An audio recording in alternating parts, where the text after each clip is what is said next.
How can we as leaders wield our power in a kind manner?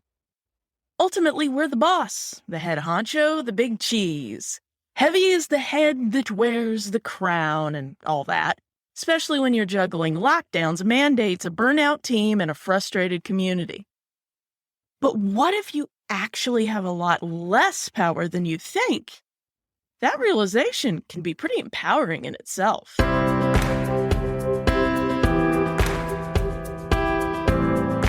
Welcome to the Kind Leadership Challenge. I'm Sarah Clark, founder of the Kind Leadership Guild. My PhD in higher ed leadership, plus 17 years working in academic libraries from the front desk to the dean's office, taught me a secret that I want to share with all of you. You don't have to be a perfect leader to build a better world. And your school or library definitely doesn't need to be perfect either. Here's the deal. Educational and library leaders like you give me 5 to 10 minutes of your Monday morning. In return, I'll empower you to heal yourself and your school or library. No long interviews, no celebrities, no lectures, no nonsense. Just short stories and simple challenges you can implement this week. Each challenge is designed to coach you in the confidence, skill, and trust you need to let go of a little control. You and your team will begin growing humanely, managing effectively, and partnering collaboratively. And your school or library will build a more informed and educated world along the way. There is one skill that you need most for these challenges and everything else work and life throws at you. It's making decisions that get you and your team to your goals. That's why I created the first Kind Leadership Guild course, Kind Leadership Decision Making. This 8-part course gives you the toolkit to make effective, humane, and collaborative decisions. It covers decisions big and small with time frames short and long. And it's self-paced, so you can finish it in 8 hours, 8 days, or 8 weeks.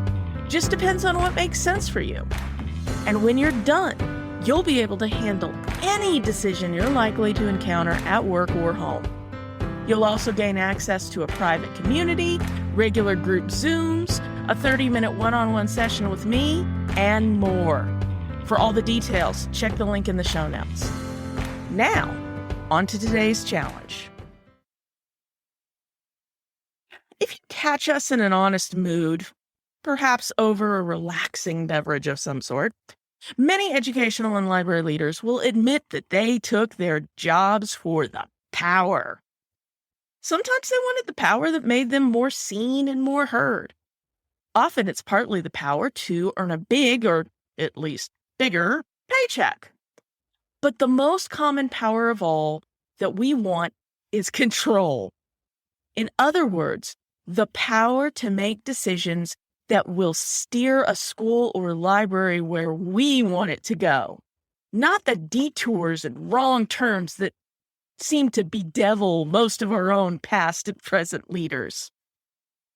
To be clear, that will to power is great and probably necessary for a kind leader who actually wants to get stuff done. But the power of a leadership position only gets you so far. Because here's the catch. Control is an illusion. Think of your team and the folks you serve like a bus. You're the bus driver. You control where the bus goes. That's it. And even that gets kind of shaky if there's a road closure or a flat tire. You have even less control and often no control over almost everything else. Who decides to board, how they behave, your assigned route, how much fuel is in the tank, the bus fare, how the passengers behave, the maintenance schedule, you name it. You may have varying levels of influence over those things, but you do not and never will have total control over almost any of them. You probably don't like this truth, and you may need to spend some time rebelling against this truth. But it doesn't make it any less true. If you want to stop overstressing yourself, overthinking your situation, and overwhelming your team, You have to stop using your power to take control that's not yours to take. Instead, this week for your challenge, I want you to hone in on the one thing you can control. It's the same thing that hypothetical bus driver can control, or anyone else on the planet for that matter. You can control your decisions. You decided to listen to this podcast today. You decided to become or try to become a leader. You don't have control over the impact of your decisions, but you can decide what you're going to decide and, to a large extent, how to go about implementing those decisions. And the more decisions you make and the better you get at making them, the more you can influence, though never control, whether or not your decisions will impact your team, your organization, and your world for the better. So, here's your challenge for this week. Identify an issue right now you're really struggling with.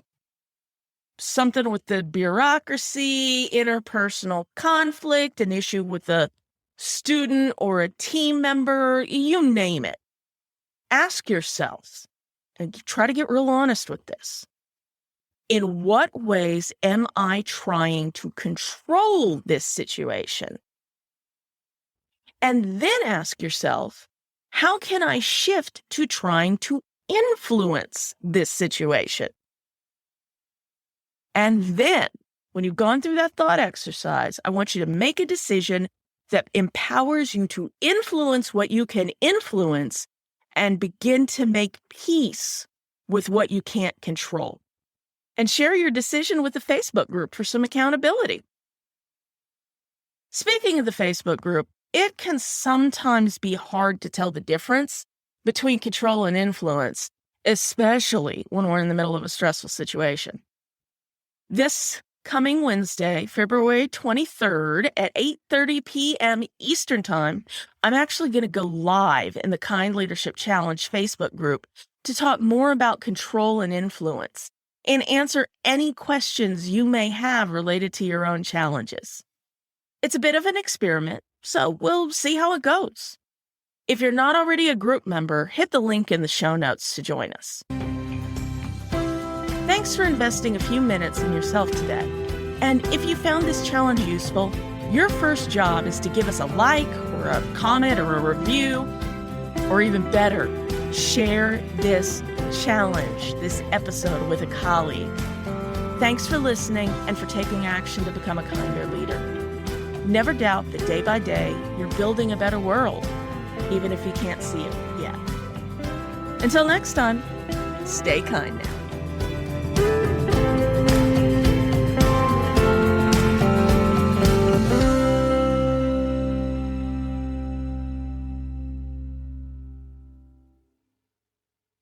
Oh, one last thing. If you're ready to take on this week's challenge but not sure how to start, head over to kindleadershipchallenge.com/next to download the Next Steps checklist.